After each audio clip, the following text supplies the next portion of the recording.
Businesses find all sorts of ways to stand apart from their competition, from cutting out the middleman to bucking the e-commerce trend.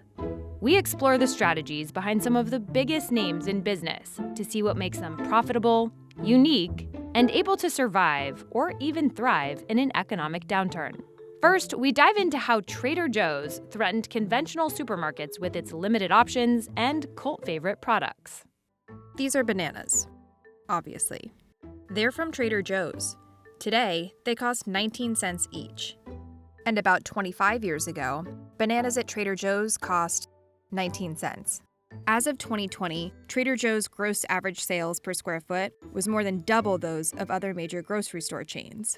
And it's been ranked the highest rated grocery store for customer satisfaction. So how does Trader Joe's manage to keep prices low while outcompeting traditional grocery stores by selling fewer products? This is the economics of Trader Joe's. Trader Joe's stores are smaller and they tend to carry fewer items, and the vast majority of what they sell is private label.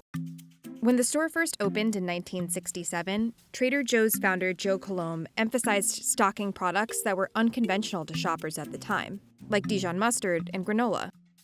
In 1979, Trader Joe's was bought by the German discount grocery store chain Aldi Nord. And today, Trader Joe's has built its image around selling trendy, quirky, and seasonal items. Orange chicken. Cacio e pepe, pasta sauce from Trader Joe's. It helps with fueling the experience for customers. People can go and kind of feel like they're discovering something new. And these products have created a large and loyal customer fan base. I went to Trader Joe's and I accidentally got way too much stuff. Of course I love Trader Joe's. Its popularity on social media is helpful for the company because Trader Joe's doesn't do a lot of advertising. Actually, the grocery store doesn't do a lot of things that other grocery stores do. There's no loyalty program, no online shopping platform, and no deli counter.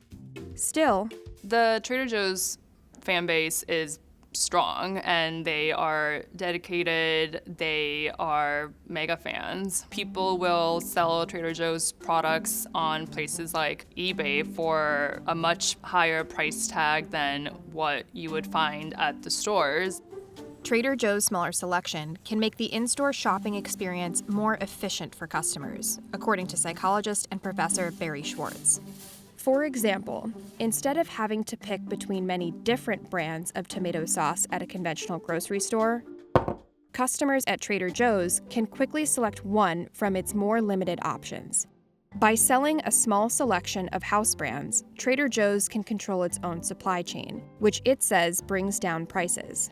Trader Joe's items tend to be cheaper because they buy directly from producers and manufacturers whenever they can. So this cuts costs that would typically go to the middleman, and the company says they are able to pass that along to shoppers. Trader Joe's says it buys in bulk and often pays for items upfront whenever possible from suppliers. This all helps lower prices.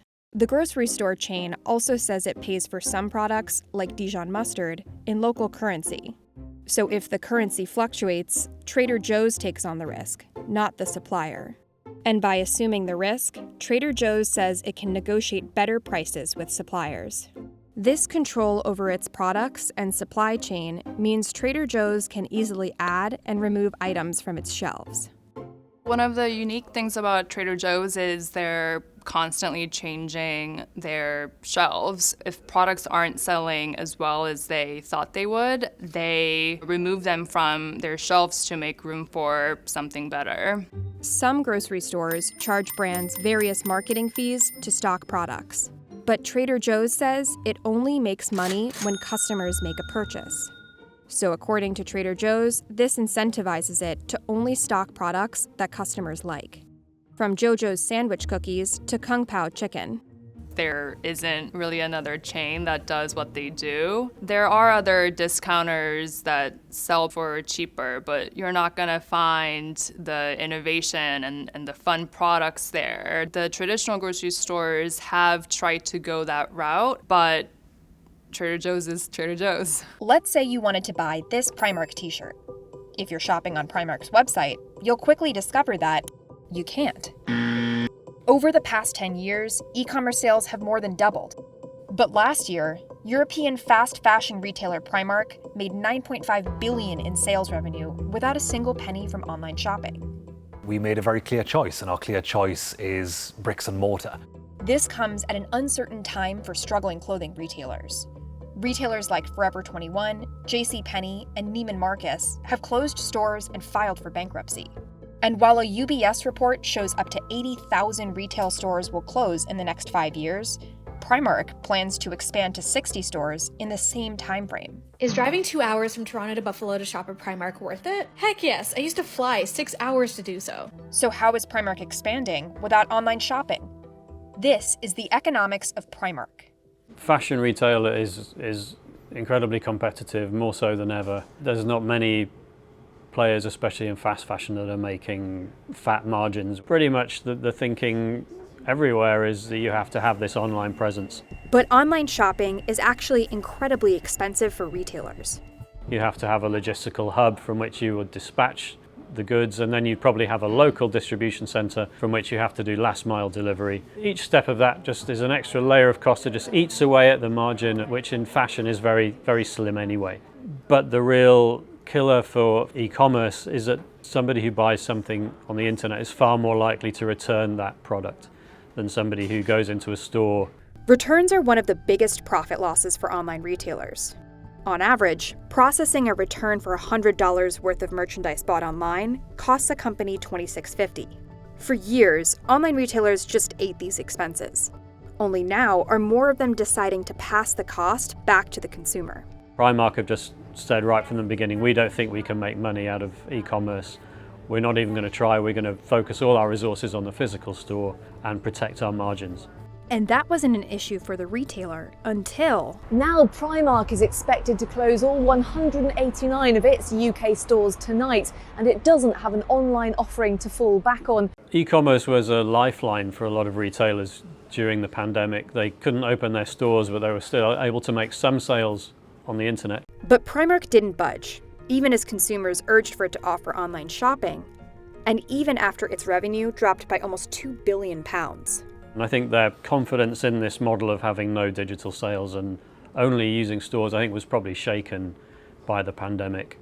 Who knows what would have happened if it had gone on for longer. I think the closures weren't quite long enough to really tip the scales and force them to fundamentally rethink the model. Instead of traditional online shopping, in 2022, Primark launched a trial service called Click and Collect in select UK stores. Customers can select certain products online, then pick up their orders in store. So Primark still has some costs to maintain its website, but it's cheaper than running a true online shop. So Primark makes a sale, but they don't have any of the logistical costs that would be involved in packing it up and then shipping it out to your home. And there's another bonus for Primark. Since the customer has to go inside to collect their purchase, they're likely to browse around and maybe even buy more. They make the sale online, but then they have a good chance of making some extra sales when that person visits them. Consumer psychologists call this shopping momentum.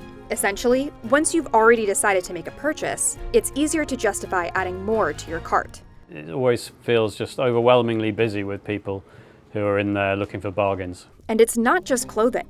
Primark lures consumers with beauty, home, and travel products similar to a department store.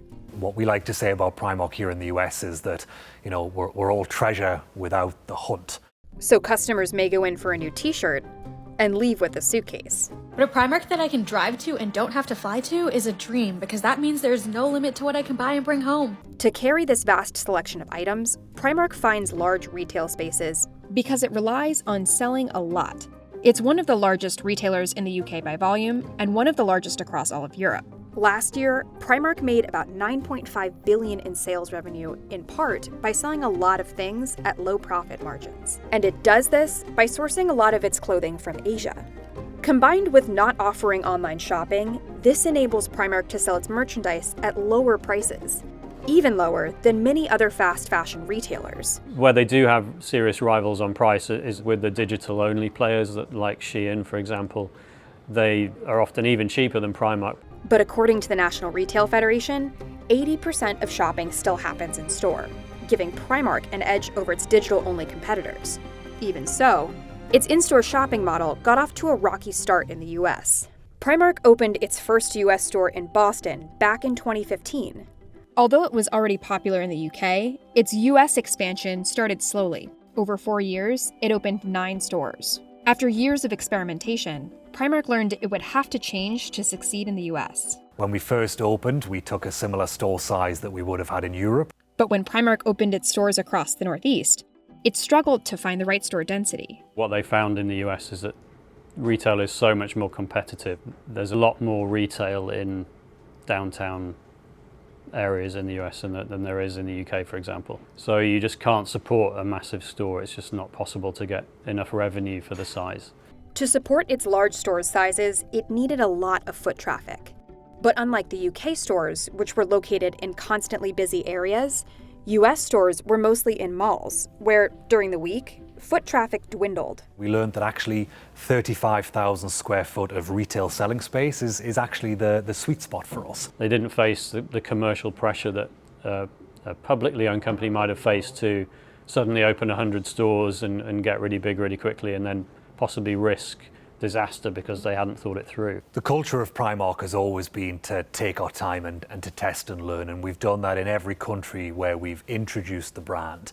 This wasn't about, growing market share at all costs. And the overall retail market is shifting. Online shopping hit a peak during COVID, but now growth is beginning to slow as people return to stores. And I think that's never been so important as it is since we came out of COVID.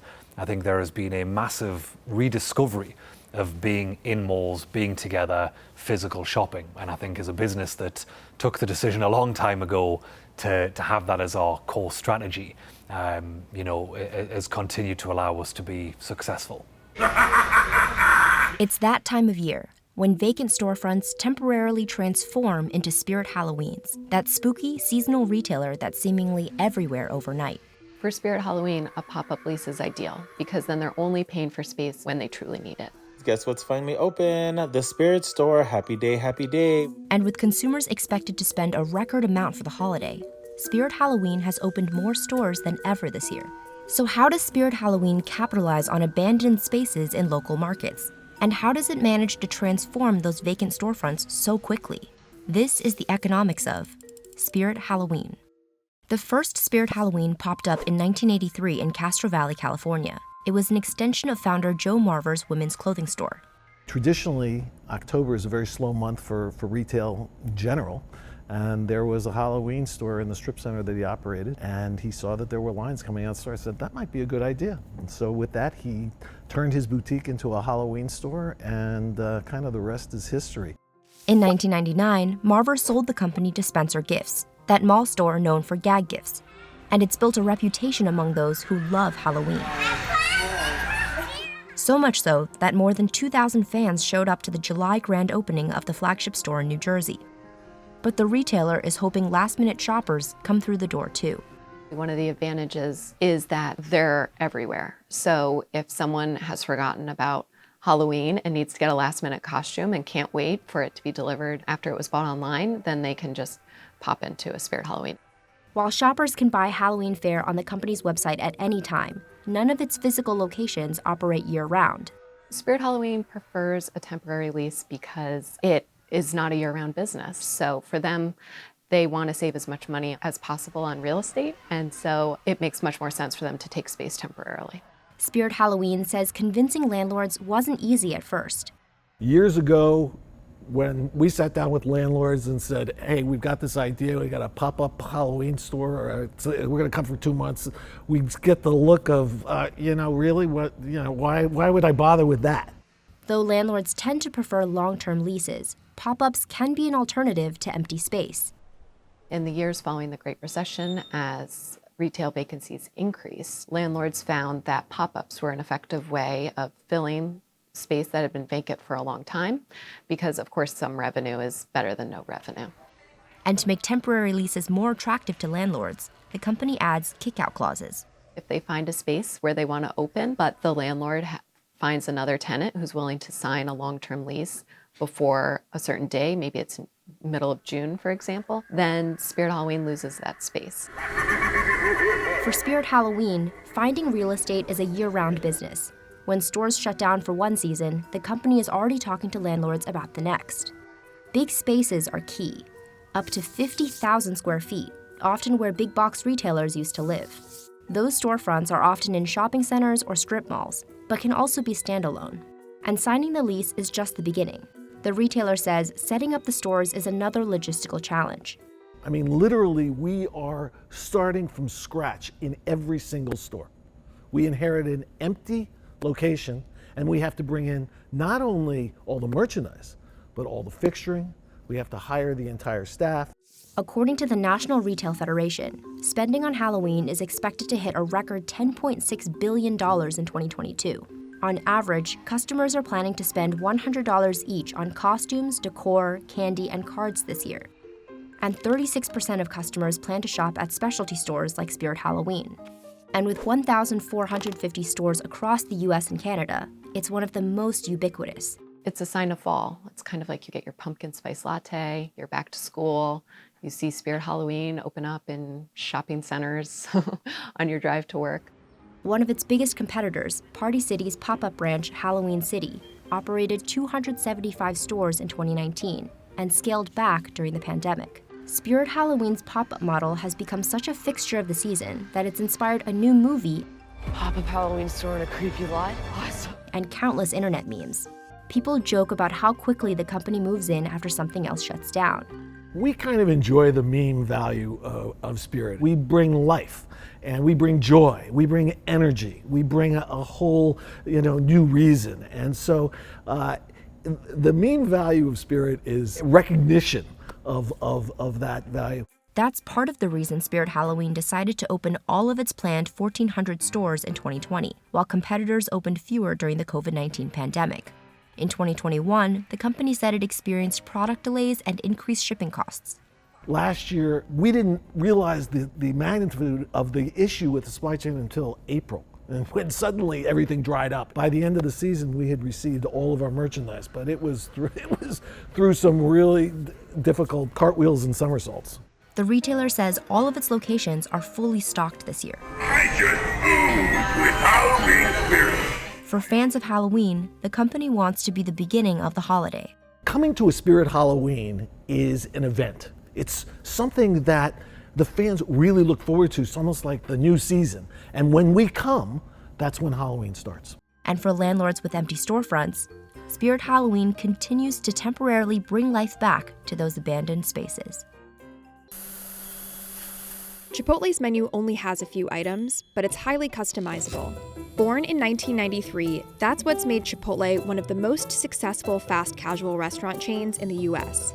But in recent years, Chipotle's faced many challenges. Between 2015 to 2018, Chipotle dealt with 5 foodborne illness outbreaks. Like most of the restaurant industry, Chipotle's revenue took a big hit during the beginning of the coronavirus pandemic. And today, it's dealing with inflation that's increased labor, transportation, and food costs. Yet despite these setbacks, Chipotle's sales are actually growing. Here's how Chipotle's focus on efficiency and innovation helped it bounce back and become one of the country's most valuable quick-service chains. This is the economics of Chipotle. Chipotle's revenue has increased by more than 200% over the past decade. Its stock price has increased about 400% in the last 5 years. Much of Chipotle's success comes from its efficient and what it calls transparent in-store experience. Chipotle has really, in a lot of ways, made the whole fast casual category for restaurants. It's not fast food, it's not full service. They've generated a lot of sales from people who want this alternative that seems fresher and faster than fast food, but is not a full service experience. Fast casual design can help them reduce some of their labor expenses, which helps with profits. Chipotle's menu is relatively small, but it's easy to customize. There's tons of stuff you can put on your meal. That's proteins, that's cheeses, that's vegetables, that's all the salsas and sauces. And for a customer, that makes it exciting. They get lots of different things they can customize their meal with. The more limited menu in general is better for restaurants and their profits. It's less things to train the restaurant workers on. It's less waste. Chipotle's founder, Steve Ells, emphasized having an open kitchen. He wanted customers to be able to see the ingredients and preparation in front of them. Today, employees work at individual stations to serve already prepared ingredients, making the ordering process more efficient for customers. We can serve as many as 100 customers within a 15-minute period. What's a better way than telling people that it's fresh? Showing them, let them come in and discover for themselves. This transparency has been very important for Chipotle, especially after its food safety issues. After several outbreaks of E. coli, salmonella, and norovirus in Chipotle restaurants, the company implemented several changes, like improving food preparation and storage procedures, encouraging sick employees to stay at home, and bringing on a new CEO, Brian Niccol. He really did emphasize that they'd cleaned up their procedures. Didn't happen immediately, but with time, people start to forget things too. There hasn't been the big, high-profile scares that there were previously. After several outbreaks between 2015 and 2018, Chipotle's stock price took a hit. However, its focus on its digital ordering platforms helped drive up revenue, and stock prices started to climb. Back in 2008, Chipotle became one of the first fast casual chains to create an online store pickup model. In its first year, Chipotle's digital sales accounted for $13 million, or just 1% of its total sales. In 2022, digital sales grew to $3.4 billion. That's now nearly 40% of Chipotle's food and beverage revenue.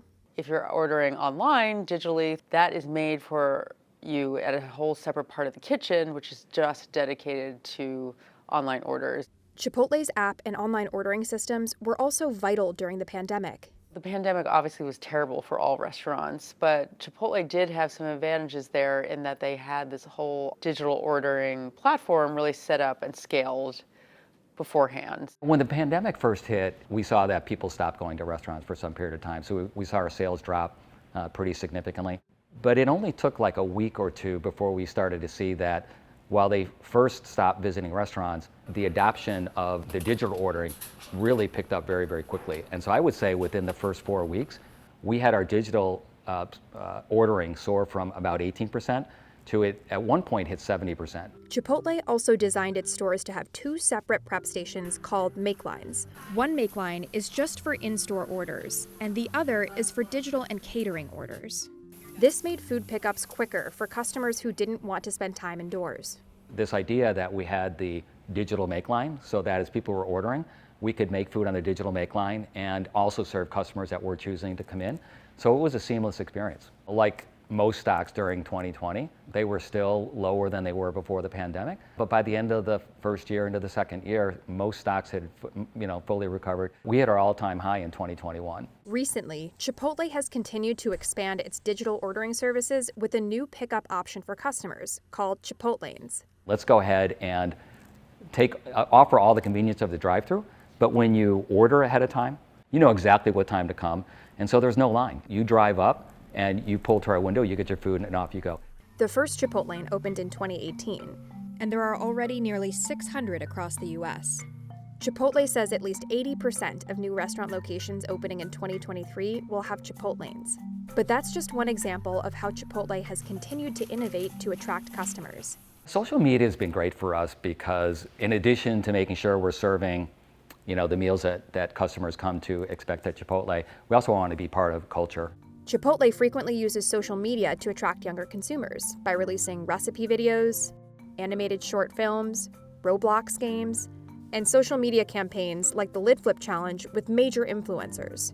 Chipotle has also used social media to drum up excitement about new menu items and innovate its menu options to keep up with consumer trends. Adding new things for customers is very important to Chipotle, and they have a whole process for this where they try these items in-house, really test and learn before they test in stores. They like menu news, whether it's, a steak item or a chicken item, al pastor, quesadillas. They want to keep customers interested, even if most of their menu is staying the same. So, what's next for Chipotle?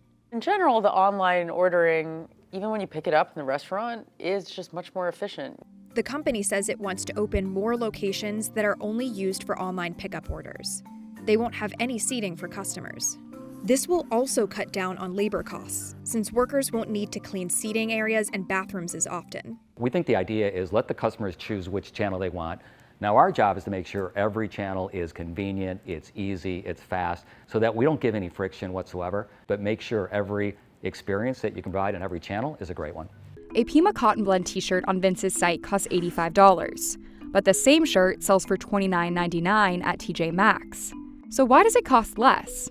Over 10 years, the off-price retailer has opened 263 more stores. In 2022, TJX, which owns TJ Maxx, Marshalls, and HomeGoods, brought in almost $50 billion in sales revenue, more than Nordstrom's and Macy's combined. And the secret to its success? The company isn't shifting most of its business online or using big data to figure out what shoppers want. Instead, it's sticking to a decades-old playbook. You get the max for the minimum price, and it's never, ever the same place to. This is the economics of TJ Maxx.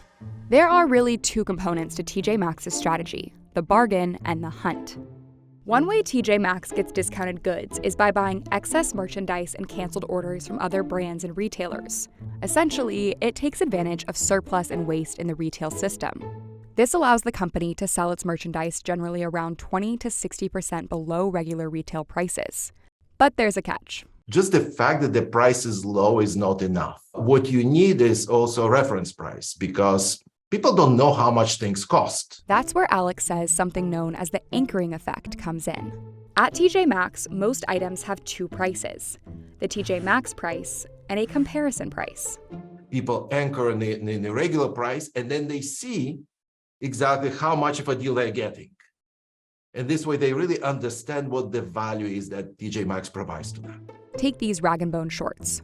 A TJ Maxx in Manhattan sold them for about $40 with a comparison price of $50. That's a 20% discount. But the original price tag happened to be on these shorts, and it lists the price as $195. That would be around an 80% discount. And that comparison price is really just an estimate. On TJ Maxx's website, there's a message next to the comparison price that says these prices are references to regular retail prices. Where identical items are not available, we compare to products of a similar type, quality, and style. These price tags aren't the only way TJ Maxx helps customers feel like they're getting a bargain. The whole positioning of TJ Maxx is we give you brand names for less. And the reason why it's important is because very often when you see low price, you think it's low price because the quality of the product is low. But if the customer knows and trusts the brand, then they won't assume the price is low because it's a bad product. Instead, Alex says they'll attribute it to TJ Maxx's ability to get discounted goods. And because people often expect name brand items to be more expensive, the brand itself acts as an anchor. Emphasizing the fact that as a customer, you're getting a deal makes people feel good. It's not only I'm getting a low price, but I'm actually getting a deal, which makes people feel good about themselves, that they're smart shoppers. TJ Maxx says it gets its goods from about 21,000 vendors, and the inventory in its stores is constantly turning. So as a result, people tend to go more often to this type of stores and also spend a little bit more time in the store in search of something. Across its companies, TJX employs more than 1,200 buyers that each control millions of dollars and has authority to cut deals on the spot. As a buyer for TJ Maxx, I'm always on the hunt. Let's say you have a bathing suit brand and it's the right before Memorial Day weekend and they're stuck with extra bathing suits. That's when TJ Maxx buyers show up at the showroom. You know, they can cut a deal right on the spot and they can get it to their stores within a week. Department stores, on the other hand, can take weeks to review and approve orders from their buyers. So TJ Maxx buys the merchandise quickly and gets it into the store just as fast. They have a saying internally, door to floor in 24, meaning that any merchandise that shows up at a store in the morning has to be on the sales floor by the end of that day. To ensure speed, merchandise often arrives at stores already on racks that employees wheel off trucks and move straight onto the sales floor. And once it's there, all the merchandise is laid out differently than other retailers too, helping to create that treasure hunt experience. While most department stores group items by brand, TJ Maxx organizes its inventory by type. This means that different brands can end up next to each other on the same racks. And since TJ Maxx doesn't have walls dividing sections of the stores or brands, it can easily reconfigure the layout based on changing inventory. Seeing all the products and changing layout can encourage impulse buying. Shoppers know that if they see something they like, they need to buy it now. If they wait, it may be sold out or hard to find when they come back. Once you take it home, things are changing dramatically. Because now you're not buying something, you're giving up something. Lots of research has shown that giving up something is more difficult than acquiring. You're willing to pay more not to give up something than to buy something. Retailers struggled through the rise of e-commerce in the pandemic. And while TJX's off-price retailers still took a hit, they have bounced back. In 2021, TJX had the highest sales in the company's history, a record it then beat the following year. And it's not because TJ Maxx and the other off-price retailers adapted, but rather because they never drifted away from their core strategy. TJ Maxx tends to perform pretty well in an economic downturn because that's when customers tend to be bargain conscious and they offer really good value for the money. Let's say you wanted to buy a popular Rolex Daytona watch. A new one would cost you $14,800. But if you wanted to buy a used version of this same watch, you might need to pay over $38,000. So why are people spending more money to get a used Rolex? If you use your watch primarily for telling the time, then we're not of the same mindset. Here's why the used watch market is booming and what Rolex is doing to get in on the action. This is the economics of used Rolexes. Experts suggest that it takes about a year to make a Rolex, and waitlists for new watches can last months to years. And because of that, these days you can't walk into any Rolex store, any Rolex dealer, and just get any watch that you want. For the past few years, as demand has increased, Rolex has not been able to keep up with that demand. Their production just can't match the number of people that want a Rolex. If you've got $10,000, $20,000 to burn, you really want a watch, you're probably gonna go to the resale market because the watch that you want is gonna be available there. And so the prices on the resale market have then gone up because there's more people going to that market. 29% of collectors reported paying more than retail price for their most recent pre-owned watch, according to a report from Boston Consulting Group. And 40% said that one of their top reasons was that they were able to avoid long waiting lists in the first-hand market. This has created a boom in the secondary market. Pre-owned watch sales reached $22 billion in 2021. The used sector is actually growing faster than the primary market. And for some people, used watches are worth more than new ones. That's because some rarer styles are more desirable or because Rolex has discontinued certain models and colors. An older model Rolex can have a patina, it can have some wear marks, and so those kind of personal details, those kind of personal age marks, those are things that collectors might want. There is also a bragging rights thing where if you have a Rolex from the 70s or the 80s, you're able to say it's from this era, it's, 20, 30 years older than I am, and that is just kind of cool to collectors in a way. The market about a decade ago was softer than it is right now. Back then you could sell a watch and get a return on it, but you could also sell a Rolex and it could have depreciated in value and you could lose money on it. These days, you now will likely make more money off of it if you sell it on the resale market. Much of the success of the used watch market is due to the rise of online watch resale marketplaces over the past decade. That's where people like Paul and Carol come in. Getting yelled at. Get over there, buddy.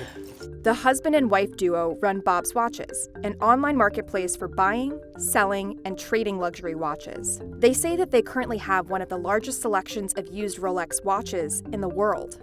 I started out in the watch business because I could see that there was no real safe, transparent, honest place for people to buy and sell pre-owned watches. It's been an upward trend since 2010. We've been growing consistently about 30 to 40% year over year. 2 years ago, we did $100 million in sales. There's so much more for us to tap into that we haven't had the bandwidth to get to because the growth has been so fast and furious. And Paul and Carol love Rolexes.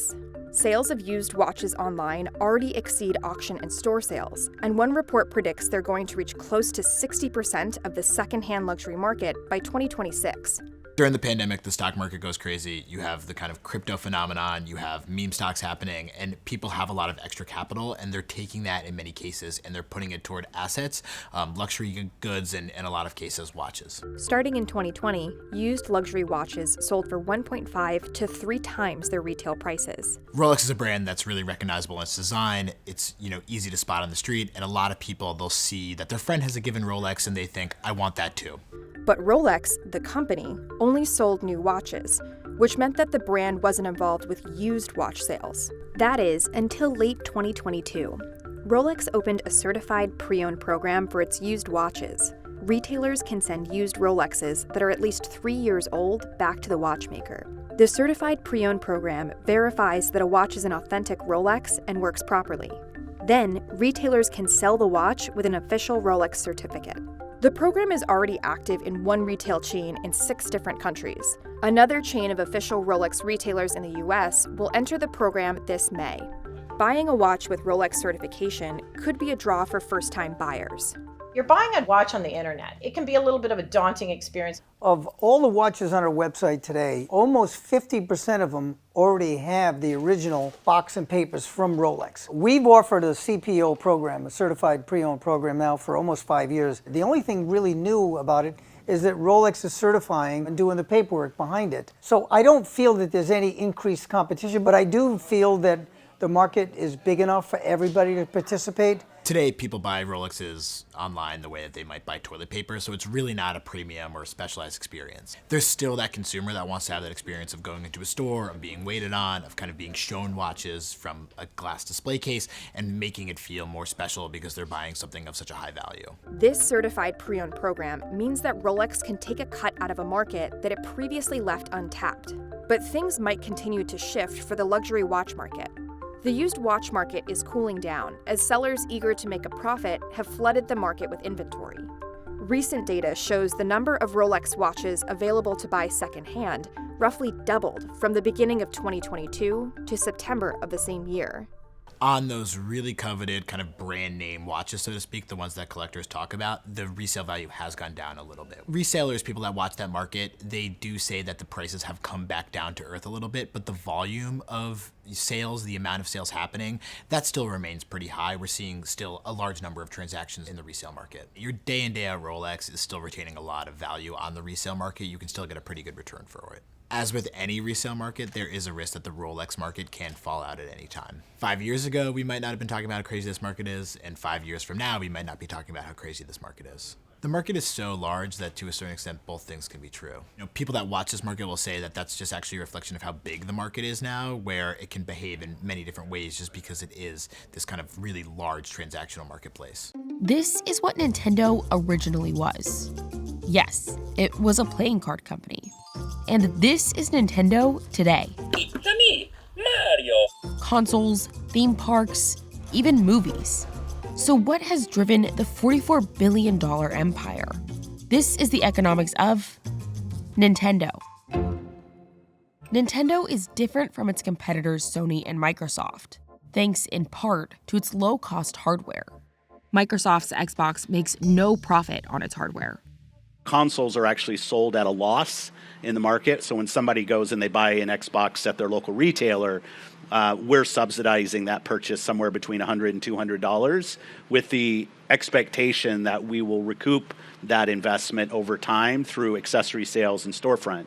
And Sony only recently began to make a profit on the PlayStation 5. Then there's Nintendo. Their technology is usually 5 or 6 years behind in terms of state of the art, but that means that they're cheaper to produce, and that means that Nintendo is much, much more profitable on their hardware business. About half of Nintendo's profit in 2022 came from hardware sales. They've dominated the market when it comes to handheld consoles. One of its big successes, the Game Boy, launched in 1989. Nintendo was really early to the party with handheld. They're kind of credited with inventing the console, although they were probably third or fourth. The Game Boy had a longer battery life compared to some of its competitors. 4 shades of gray, nuanced gameplay, and had Tetris, one of the top-selling video games of all time. Eventually, Nintendo's Game Boy became the third most sold console in the company's history, selling 119 million units to date. The company continued to innovate, releasing new hardware for its games, from the GameCube, Nintendo DS, the Wii, and to its most recent success, the Switch, with more than 122 million units sold. You can play it at home like a console on your big screen TV, but you could pick it up and take it on the go, and it becomes a handheld device. And that's pretty novel. We haven't really seen anything that's a hybrid like that before. Sales of the Switch device and its games accounted for about 94% of Nintendo's sales revenue in its 2021 fiscal year. And today, it's the second best-selling game console in Nintendo's history, and continues to be a driving factor of its revenue.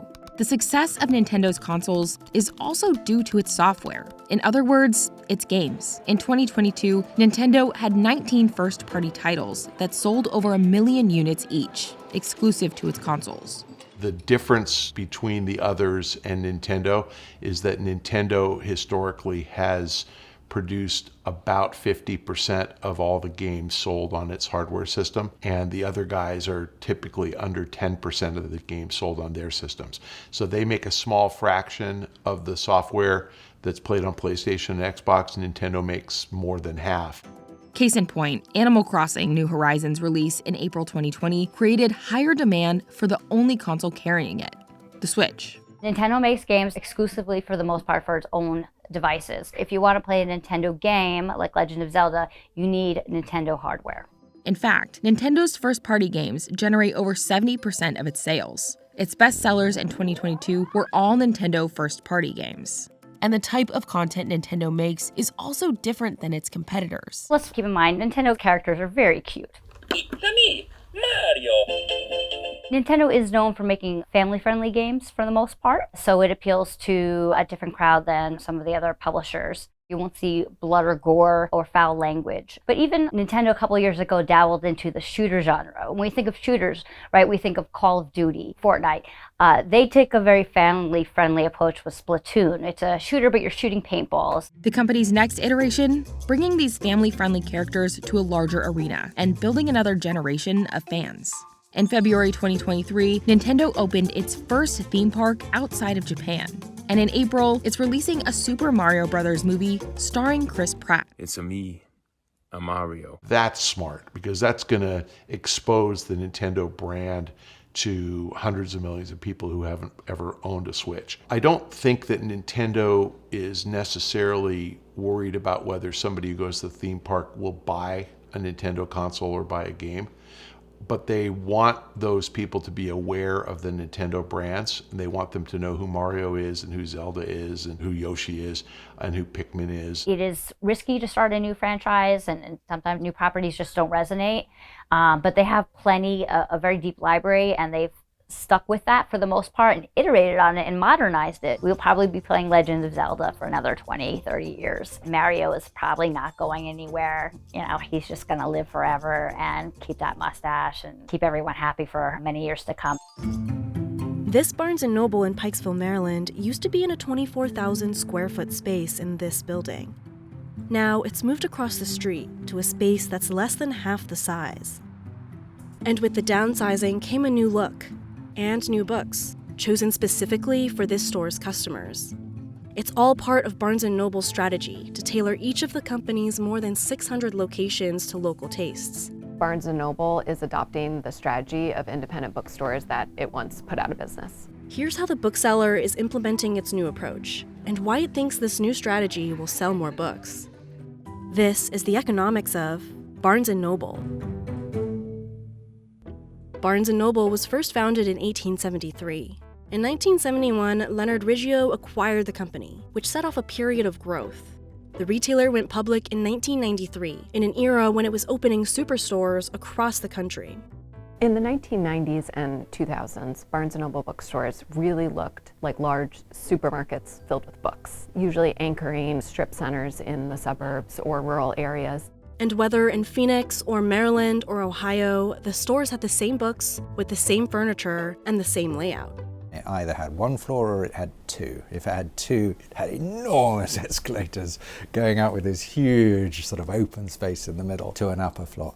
That model happened to be extremely scalable. They were trying to fill their stores with books and infrastructure at the lowest cost possible. So they wanted to order all the same types of bookshelves, the same type of furnishings and decorations and other accoutrements. So the company grew, and fast. Those huge stores carried more books at lower prices than independent bookstores. We all remember the rom-com You Got Mail. Joe Fox, I'm in the book business. I am in the book business. So many closed when Barnes & Noble came to town. They weren't able to compete with the title selection or prices that Barnes & Noble offered. But big stores and large inventories weren't enough to save Barnes & Noble from a digital threat.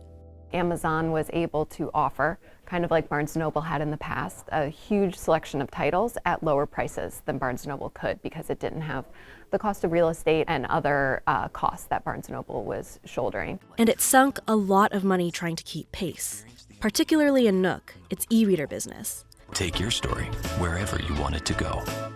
But nothing helped stop the bleeding. The company's revenue has declined since 2012. Then, in 2019, hedge fund Elliott Management Corporation acquired the chain and installed James Daunt, who led British retailer Waterstones and founded his own independent bookstore, Daunt Books, as CEO. It felt entirely intuitive to me that you allow each bookstore to run as an independent bookstore. They will create much more interesting, much more dynamic, much more engaging bookstores. And that meant reminding people about the appeal of in-person versus online shopping. What you're missing is the opportunity to kind of read the book flaps of all the other books that are there and maybe get recommendations from the local bookseller who's working there. The company says it wanted to emphasize the experience of visiting a physical bookstore. So its new strategy strips stores of the cookie-cutter look and feel that had helped the chain grow its revenue and store count.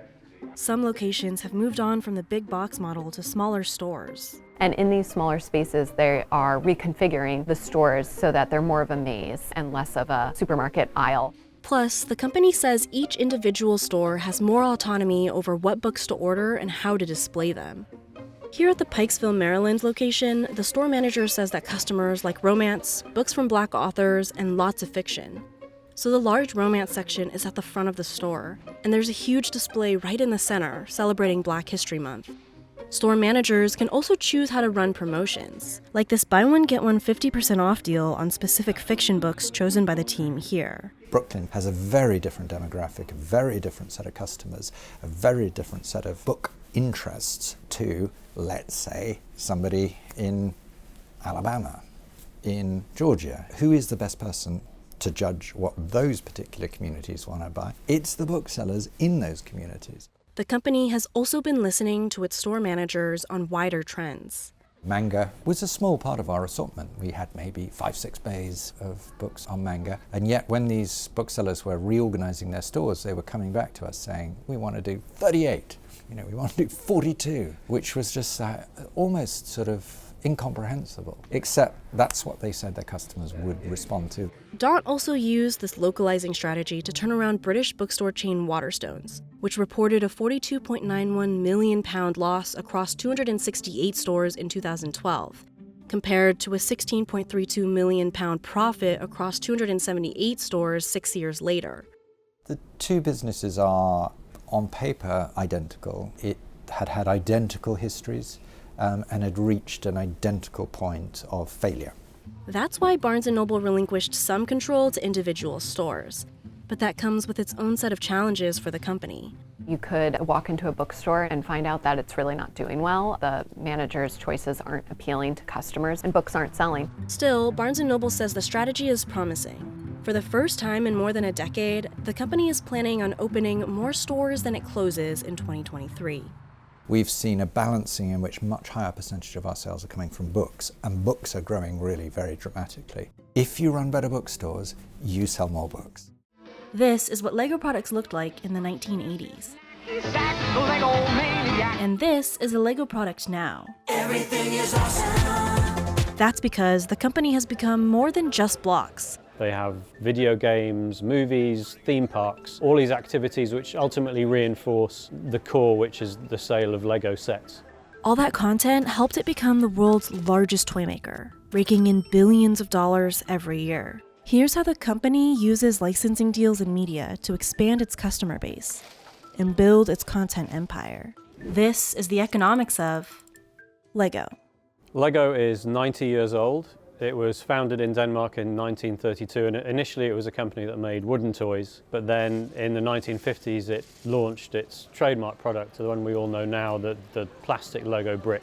Since then, LEGO has beat out Hasbro and Mattel to become the biggest toy brand worldwide. In the first 6 months of 2022, the company's revenue hit 27 billion Danish kroner, or about $3.47 billion, up 17% from 2021. And it's anticipating growing demand, so much so that the company is building 2 new factories in the US and Vietnam. LEGO has made the bricks the building blocks of its business.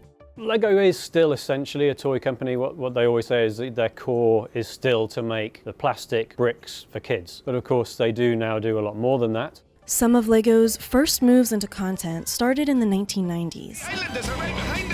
When the company's sales slumped, it was trying everything, from new toys to electronics to theme parks. Can you find the power?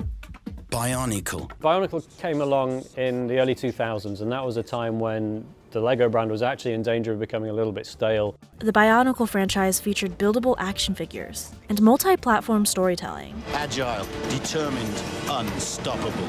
The franchise built a content universe through comics, books, movies, and video games. The bet proved successful. In 2003, when the toy maker saw a 26% loss in net sales, Bionicle was its best-selling line. And it really revitalized the brand and showed them a way that they could engage audiences with different types of content, with cartoons, movies, comics. And it wasn't just original stories. LEGO released its first sets based off of licensed material in 1999, Star Wars. In 2005, it brought that into content with a 5-minute short called Revenge of the Brick that aired on Cartoon Network.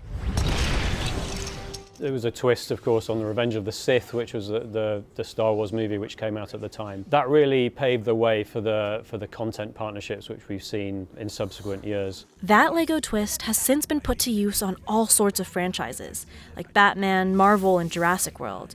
Really, we're now used to seeing not just the basic LEGO kits, but LEGO Star Wars kits and so on. That's really an integral part of what LEGO does now. So it's really, the content has changed LEGO's identity. We think of it as part of these popular franchises which we all know, like Marvel.